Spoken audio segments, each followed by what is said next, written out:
You're listening to Sound Opinions. I'm Greg Cott with Jim DeRogatis, and we're here with Rob Reiner. Rob, welcome to the show. Well, thank you for having me.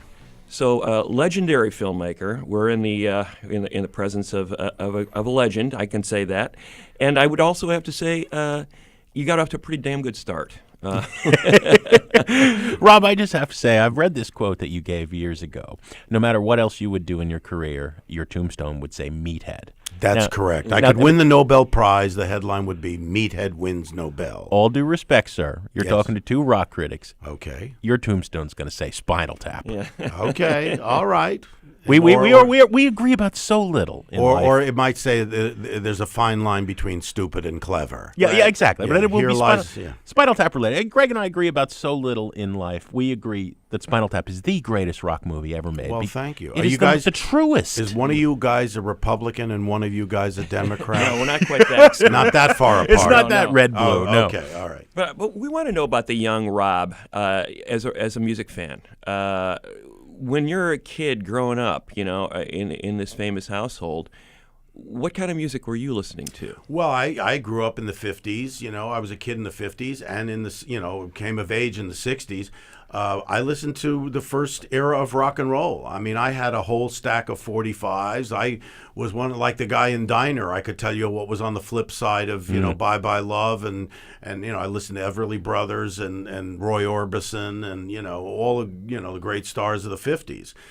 Chuck Berry, loved all that stuff. So that's what I grew up on. My mom, who was a great singer. She actually launched a singing career in when she was 65 years old. She sang a lot of, Ella Fitzgerald type stuff, as Sarah Vaughan and Nina Simone and those kinds of people. So I heard a lot of that music, early 40s, kind of jazz, scat kind of music. But I heard a lot of, I grew up, basically, I'm the first generation in rock and roll. Yeah.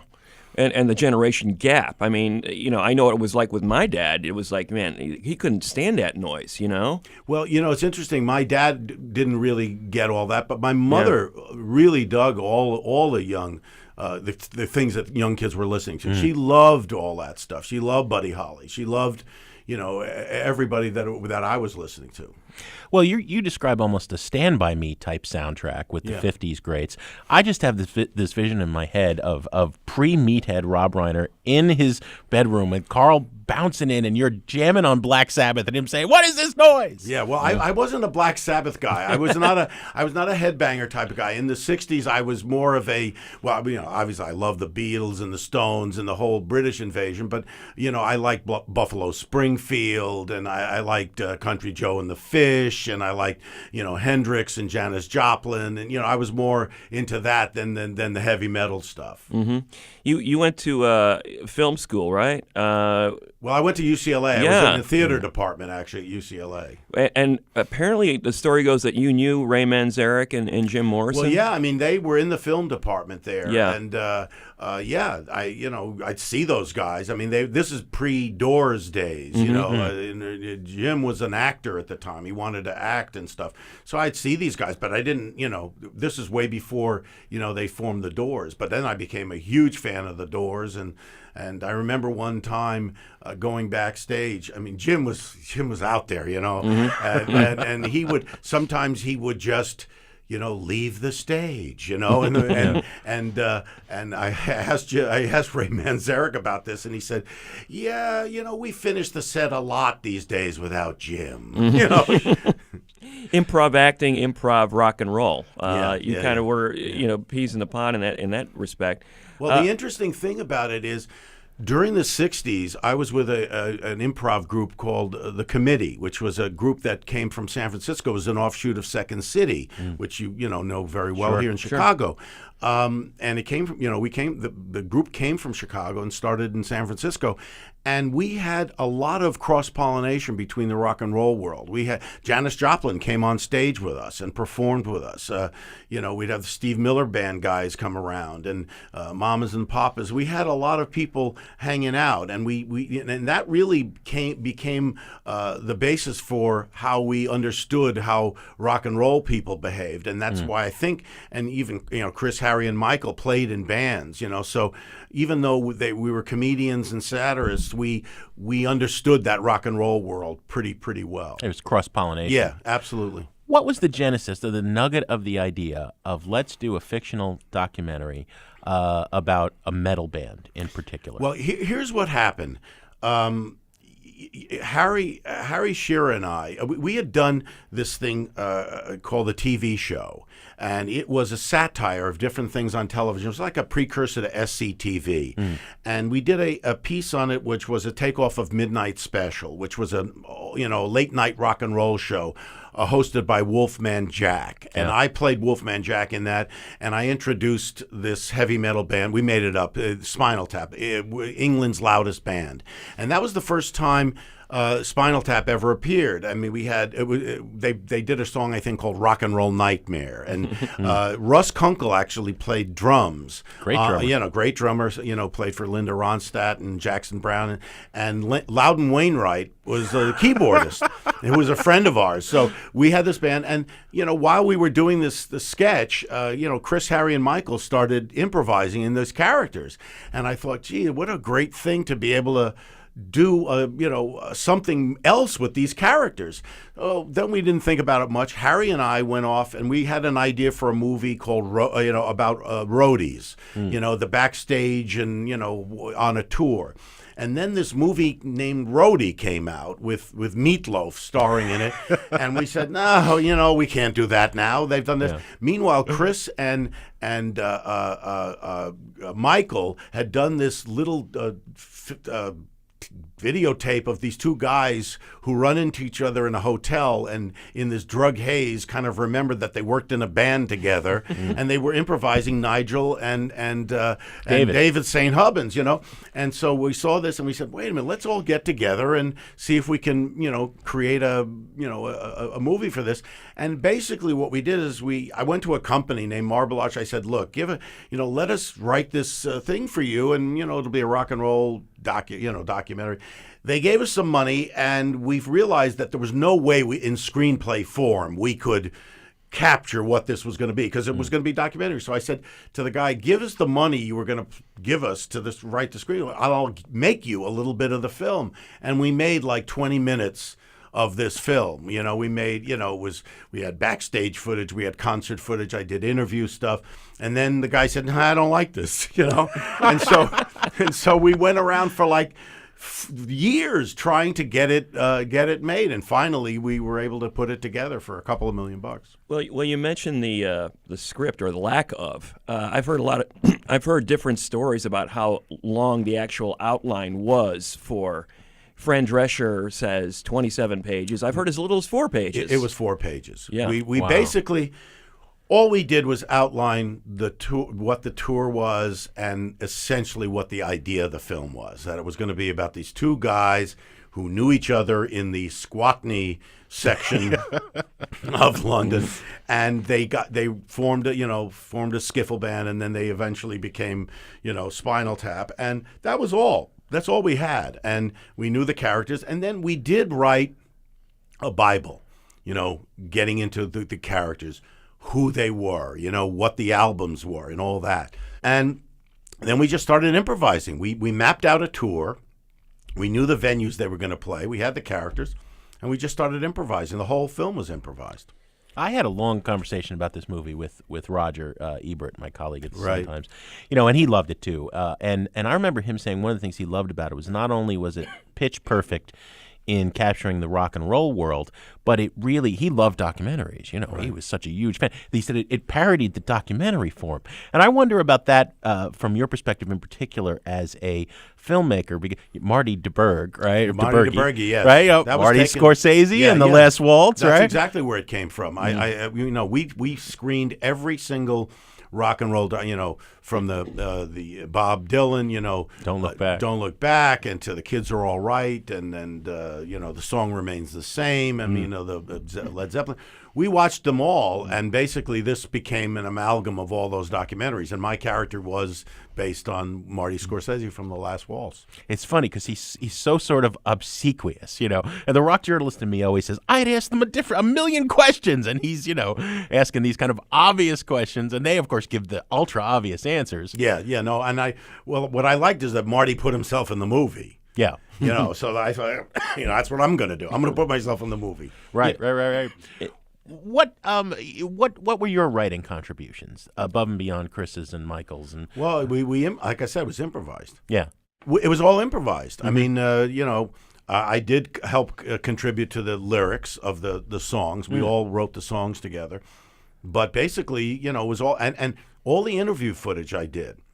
I never told them what I was going to ask them. Never told them what questions I was going to ask. So they so it was brilliant. I mean, when it said, you can't dust for vomit. I mean, you don't come up with that, And then when I can we say dirty words on this program or no? Yeah, we're rock and roll talk. Oh, okay. So when I said, hear this review of Shark Sandwich. And I said, it's just a 2-word review. It says, shit sandwich. And I just sprung that on them. And he says, well, that's not a review. That's just a word. That was totally sprung on them. See, them. the tells, I swear Lester Bangs wrote that review. There's just so much truth in all of what you guys captured. It's like in the Almost Famous, Yeah. Well, and J.D. Considine became famous for those the 1 and 2-word 2-word reviews. But you guys actually beat him to the punch with that stuff. Yeah. And what's funny to see, when you talk about the improv, you could actually see it happening on the screen where there will be occasional scenes where you'll see the other guys reacting to a line, and you can tell they've never heard it before, and they are trying to suppress a big laugh. While it was they're interesting, but because we'd shoot a scene, and then I would shoot it again. I shoot it a couple of times to see what else would come out, and sometimes I tell Peter Smokler, just don't cover anybody who's talking, just people listening, so I can have cutaways, and Chris never said the same thing twice. He could never remember what he said ever, so he never said the same thing twice. It was great. Peter Smokler, director of photography, who had shot "Gimme Shelter" with the Altamont. The reason I hired Peter Smokler is because he had shot rock and roll documentaries. He was at Altamont and had shot other documentaries. And my favorite thing was when we were making Spinal Tap. He says the whole time we're making it, he says to me, he said, what's funny about this? He said, this is exactly what happens. And I said, yeah, but Peter, you're not seeing it's a little bit bent. I mean, but we basically took from everything we knew. I mean, the scene backstage where he's complaining about the small bread was taken from, the article we read about Van Halen and the Endless Party, where they said they had in their rider no brown M&Ms. Right, so we basically made that. The scene where they couldn't find the stage was taken from a Tom Petty and the Heartbreakers concert where they got stoned backstage and couldn't find the stage. And when they get booked into the Air Force Base, one of the original keyboardists that we had in the 20-minute version was a guy named John Sinclair, who was a British guy, great keyboard player, and we wanted him for the film. And just when we were ready to start shooting, he got an actual gig with a group called Uriah Heep. They had an album out called Abominog, and they were touring. And so at one point during the tour, he comes and visits us and tells us, we got booked into this military base. It was the strangest booking we've ever had. So, boom, we put it right into the movie. Truth. So you're rock and roll fans. You're coming at it from a standpoint of love, I think, in a lot of ways, because you love this music, and you researched it to death, and you knew the stories better than the bands did. In some cases. We love rock and roll, but we also are satirists, and we know how to make fun of it and be. And one of my favorite things is, they're not geniuses. A lot of the people. Who play rock and roll? Tell us, Rob. So we did this thing with Stonehenge where there's the 18 inch thing. It was supposed to be 18 feet, with the Stonehenge, and we did the whole thing. And then a Black Sabbath about 2 weeks before the film came out, Black Sabbath was touring with a Stonehenge motif, and they got furious at us because they thought we had stolen it from them. Now, you understand, the film came out 2 weeks after. I mean, it took us 2 years to make this film. It's not like you put a film, you shoot it and put it together and it gets in the theater in 2 weeks. It was just the dumbness of them thinking that we had stole this idea from them. Well, when you first hear the film or see the film, I think you appreciate the laughs and just sort of almost this mockumentary approach, like these guys are idiots and we're kind of laughing at them. But we love them too. But comes out later as you watch the film more. You kind of, I think what really makes the film great is there's almost a bittersweet melancholy, like it's almost too real. Like, yeah, this really does happen. And, these guys they believe too. They believe to their core. This is the only thing they can do. Right. You realize the alternative to this would have been washing dishes at Denny's or something like that. Yeah. So it's kind of like this, this beautiful thing that you're documenting. And at the same time, it is a really harsh kind of like look at these guys, it sounds like a glorious life, but it really isn't. Well, did you see the documentary that was done? Oddly enough, I mean, the drummer, the guy's name Rob Reiner. Oh, yeah. Anthem. Yeah, this is, it was, what was the name of the band? Anvil. Anvil. Yeah. There you go. And it was. This is Anvil, I think, or and then it's at a colon, the story of Anvil. Right. I mean, it is these guys who love playing rock and roll, who they'd rather do anything but that, and it's kind of sad, and at the same time, it's funny. And I thought it was almost like art imitating life, imitating art, imitating life. Yeah. It just kept going in a circle. Or the Metallica documentary where they all go to therapy together. Yeah. And I love in Anvil, they actually went and visited Stonehenge. Now, I think they must have done that knowing that we had that in the film. They had to have done that. I don't think that they actually did. Well, it's become such a trope among rock bands. I mean, I rare is the rock band that doesn't watch that movie before going out on tour. Yeah. So then does their life imitate it because they just watched it? Well, it's interesting because when I was doing Princess Bride, Sting came in to meet with me for possibly playing a part, and he told me that he had seen the movie. He said, I watch it over and over. And he says, when we go on tour, and he says, every time I watch it, he says, I don't know whether to laugh or cry. Exactly. And that was like the perfect description. Well, you said something earlier about helping to write the lyrics, and I find that fascinating. I don't think I've ever read that before. I assume that the three boys went off and jammed in a rehearsal space and came up with those songs. But I remember seeing Spinal Tap at CBGB not long after the movie came out, because I was a kid growing up in New York. Wow, yeah. And I mean, they were a band. Yes, they were a band.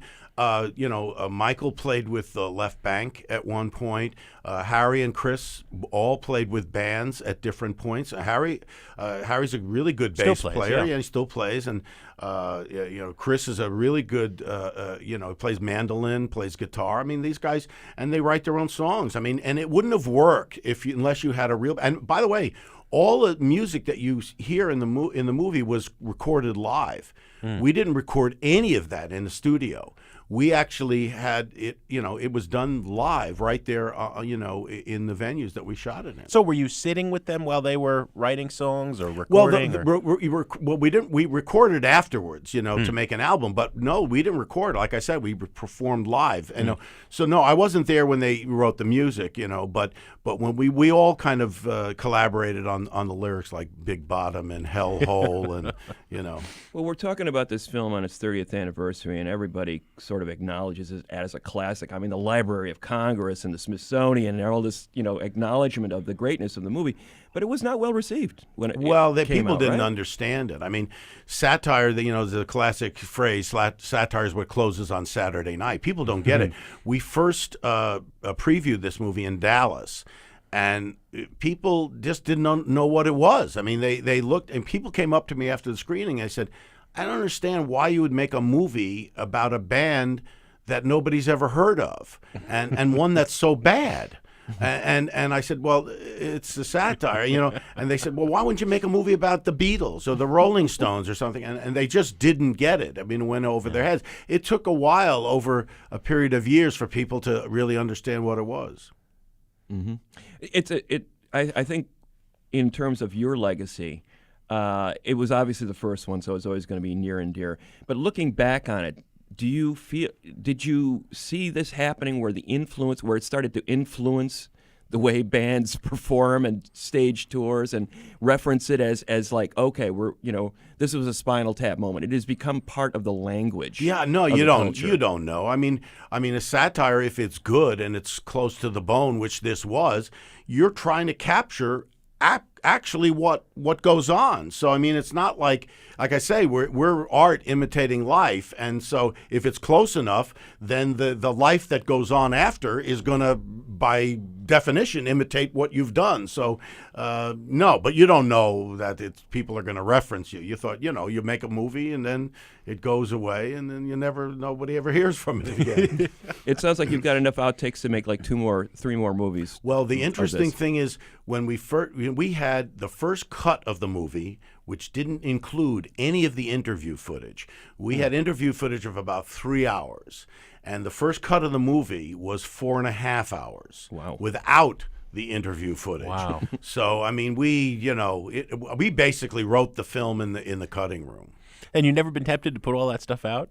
Because people would suck it up. I don't even own the rights to it anymore, and that's one of the sad stories about this thing. None of us have ever seen a penny from any of the Spinal Tap stuff. And now, art imitating life imitate. That's the Robert Johnson story. It is the Robert Johnson. We have not seen a penny of it, and it's upsetting to all of us. Wow. And so, are we going to put it out? No, we don't want it unless somebody, who owns this thing says, hey, you guys deserve something. We have never gotten anything. I think there needs to be like a Band-Aid kind of concert to get Spinal Tap its rights back. You know what I mean? Yeah. Sting and all these fans Listen, can come and play. We performed at this Earth Day thing, at Wembley. At Wembley Stadium. And Ricky Gervais introduced me as Marty DeBerge, and I introduced the band, and they played in front of 80,000 people. So maybe somebody should do a benefit concert for us. Yeah, there you go. Yeah, very good. So Rob, I heard you doing the morning shift this morning with Tony Sarabia across the way, and this fascinating thing of this new genre now of kind of baby boom film. Well, it's true. I mean, we're the largest bulge of the population, and there are not a lot of movies made for us. I mean, we made Bucket List a few years ago. Transformers doesn't cut it? Not really, no. But when Bucket List came out, we found that there were people willing to come to see a movie with older people. And we made the joke that, we had 100% desire to see in our demographic with only a 40% ability to get to the theater. So, so we made, and So It Goes is the new film that I have out with Michael Douglas and Diane Keaton.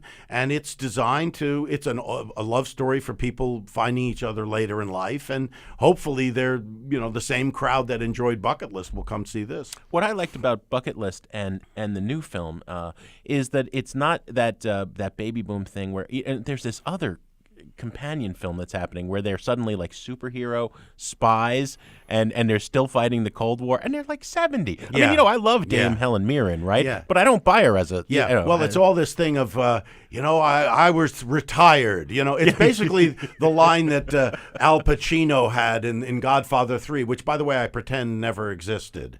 I only think Godfather 1 and 2 were brilliant, but in the thing he says I thought I was out, but they pulled me back in.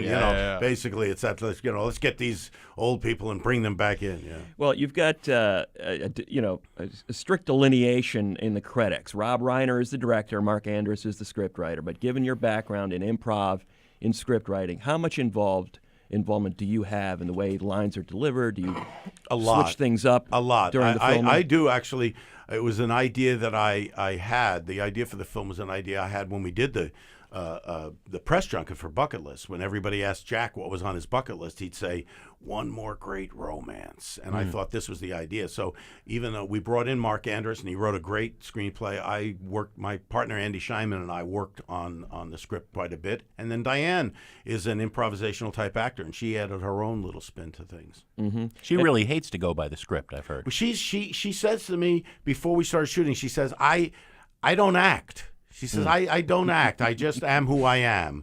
And it's true. There's no delineation between who she is off camera and on camera. So, she loves to make the dialogue her own, and she improvises. Coming out of that improv background, do you see a new generation of actors and actresses able to roll with that, or do you find that it's more towards like, okay, I just got to read my lines here? Some are good at it and some aren't. You know, the ones, I mean, listen, I just did Wolf of Wall Street last year, and Jonah Hill is great at it. Yeah. I mean, he's brilliant at it. And Leo was surprisingly good at it. But, you know, you never know. And Jon Favreau is good. Some guys are good, some aren't. You know, it's just dependent on the person. Do you feel a little bit of fatherly pride in having launched Guest and his troupe in the improv reign, and now all these guys continuing today, Paul Rudd, and you mentioned? Well, I love the fact, you know, Chris Guest is one of the most brilliant satirists I've ever known. I mean, the guy is a genius. I mean, he's an absolute genius. So I felt really thrilled that our company, Castle Rock, could give him a home where he could do, you know, a Best in Show, Waiting for Guffman, and, you know, Mighty Wind, and so on. You know, what a thrill for us to be able to give him a chance to make those movies. All right. Cool. We've been That's talking beautiful. to Rob Reiner on Sound Opinions. What a treat. Thanks for having me, you guys. bet. It was a lot of fun. Yeah, thank you.